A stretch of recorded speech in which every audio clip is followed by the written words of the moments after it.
This is a viewer-requested prop.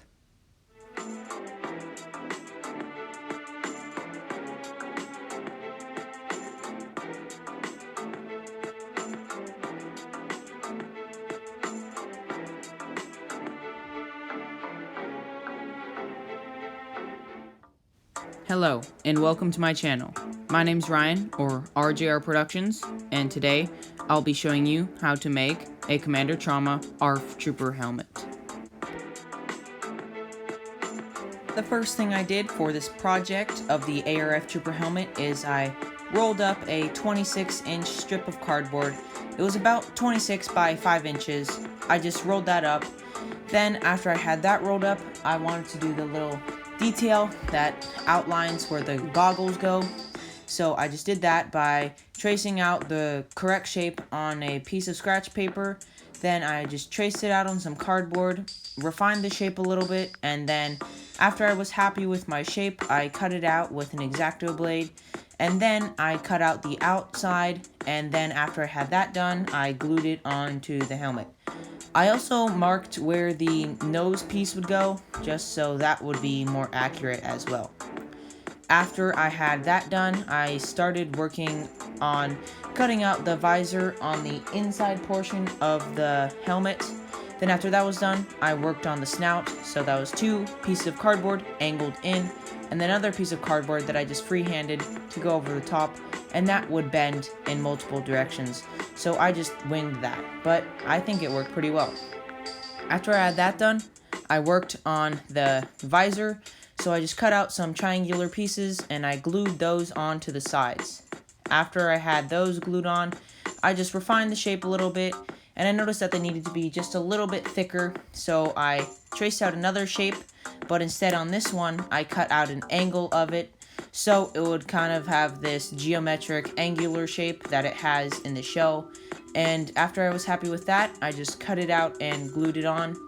And I also added some details of where the ring on the back will go, and some details on the cheeks. So I just glued on those angular pieces. I had 1 slit cut at the bottom of the angular piece and 1 slit cut at the top. So I designed this piece to just go on the side right here, and it gives the piece a little bit of angle just like this piece, and it also makes it just slightly thicker than just one piece of cardboard. So I'm going to glue this on and then wrap this strap all the way around the back.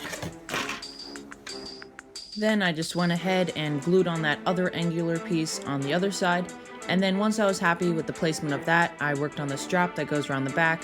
So what I did is I flipped it over, and for about the first ½ inch, I just cut off all the cardboard except for the top layer, so that when I glued it on, it would have more of a flat seam that connected onto the other piece. So after I had that done, I just wrapped it around to the back, did the same on the other side, and then I glued it together. Then I started lining the edges with some thin cardboard. After I was happy with that, I started working on the top of the visor. So that is just a piece of cardboard, but first I need to make sure that the top of the cylinder was flat. So I just made sure that was flat by leveling it off with my X-Acto blade. Then I used a piece of cardboard and I held it up, and I traced out the curve of the inside of the helmet. Then once I was happy with that, I just glued it on. I ended up cutting off too much, so I just added a little piece of cardboard back on, as I will be filling and sanding, so I can just fill that seam. Then I just trimmed the edges and lined it with some more thin cardboard.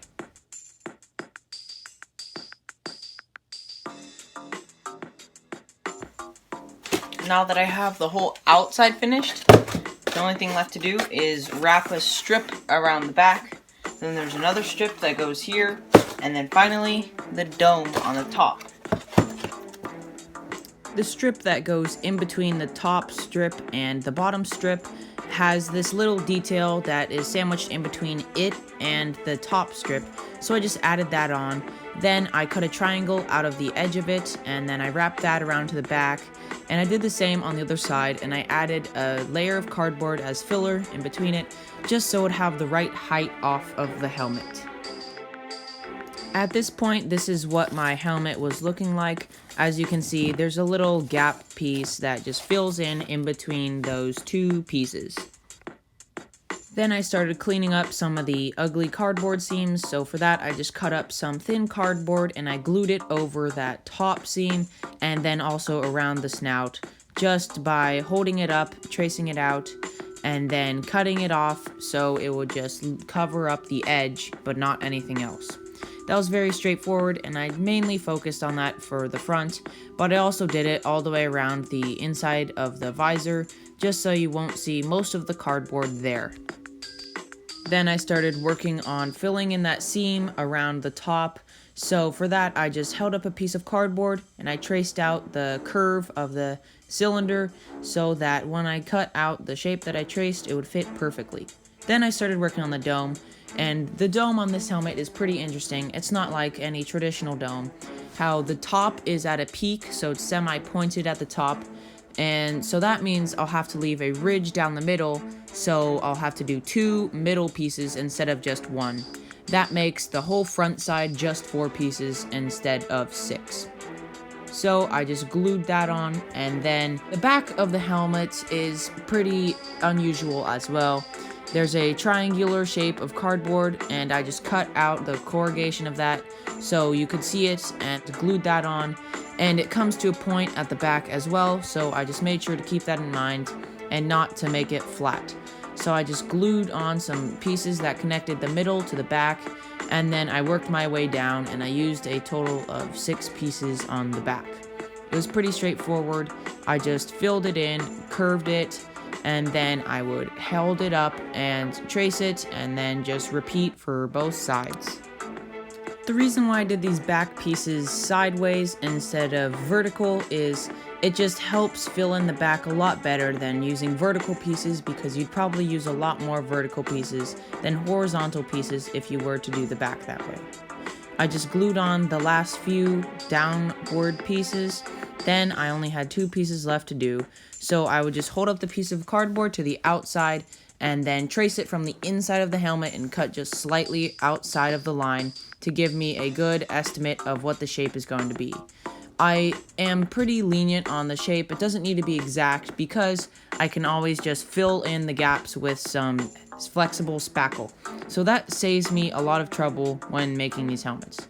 So then I had finished the dome apart from a few gaps which can be fixed. So I just trimmed down the side bits because I started working on them and I thought they just looked way too thick. So I just cut them down and made them about half the thickness, and I think that ended up looking a lot better. I just worked my way around, all the way around the back, and I would take a square and then I would cut triangular pieces out of it on the corners so that when you rolled it together, it would make a better shape.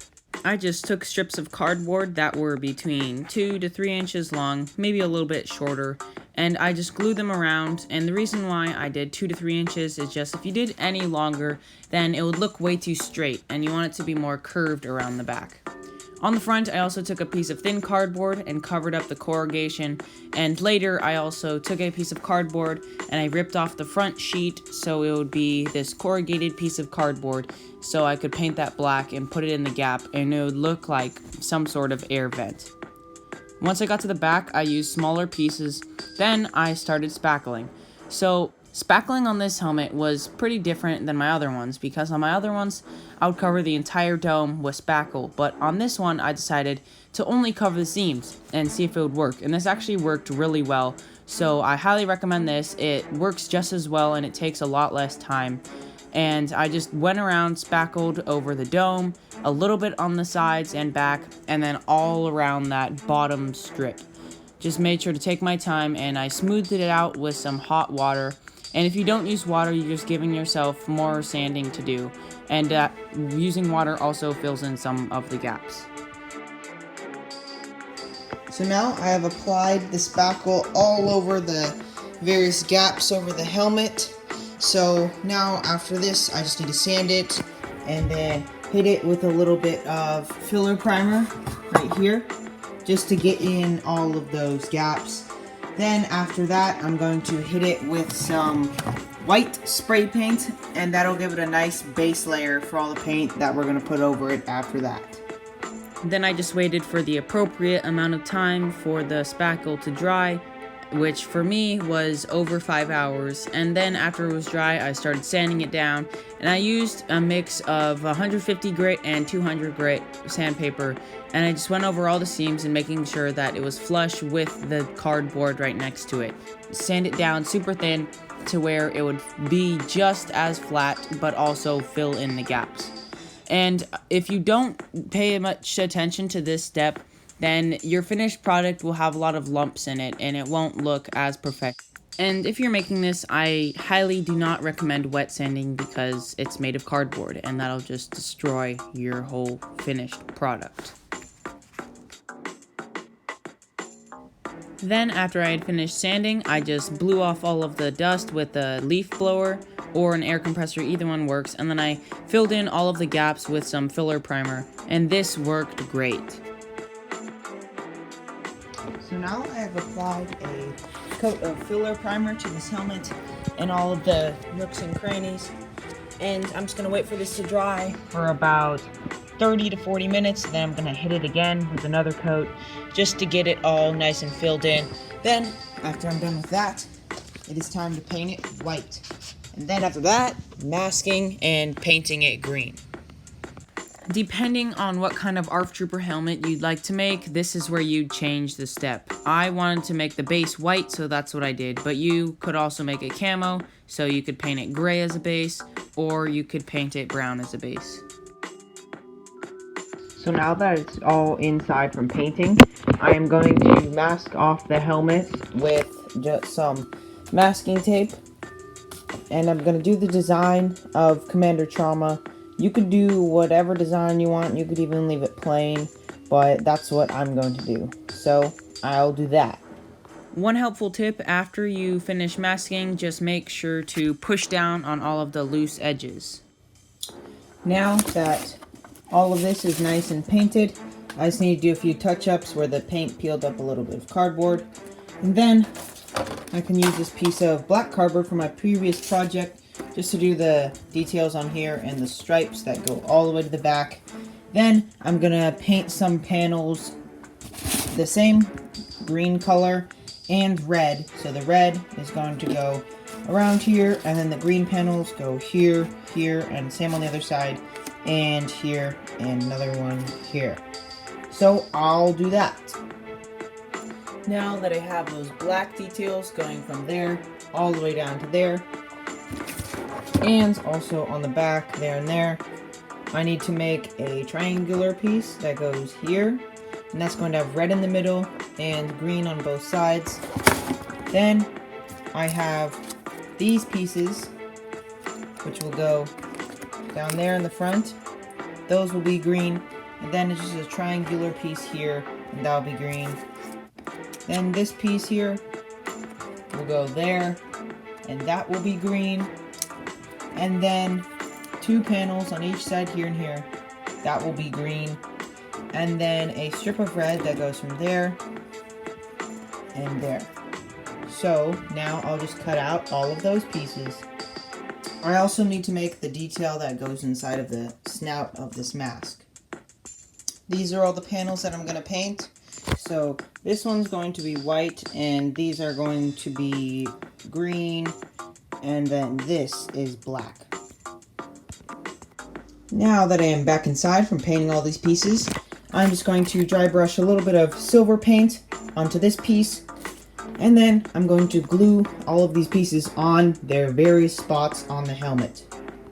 Now that I have all of the details attached to this helmet, including the red on the side and on the top, I'm now going to weather the helmet. So that is just some watered down black acrylic paint washed over the whole helmet, and then I just wipe it off with a paper towel. So I'm going to do that. Now that I'm all done with the weathering, I'm going to install the visor. So for that, I'm going to use this clear plastic that I got from one of those ventilation masks that you wear when you're spray painting to protect your lungs. So I'm just going to cut that up and glue it inside the visor. Then after that, that is it. Now that the visor is put in the helmet, that is it. That is the finished ARF Trooper helmet. And that is how I made my Commander Trauma ARF Trooper helmet. If you have any other suggestions on what I should make in my future videos, leave them in the comments down below. The next project I'll be making is an ARC Trooper Havoc helmet. This has been RGR Productions, signing off. Till next time.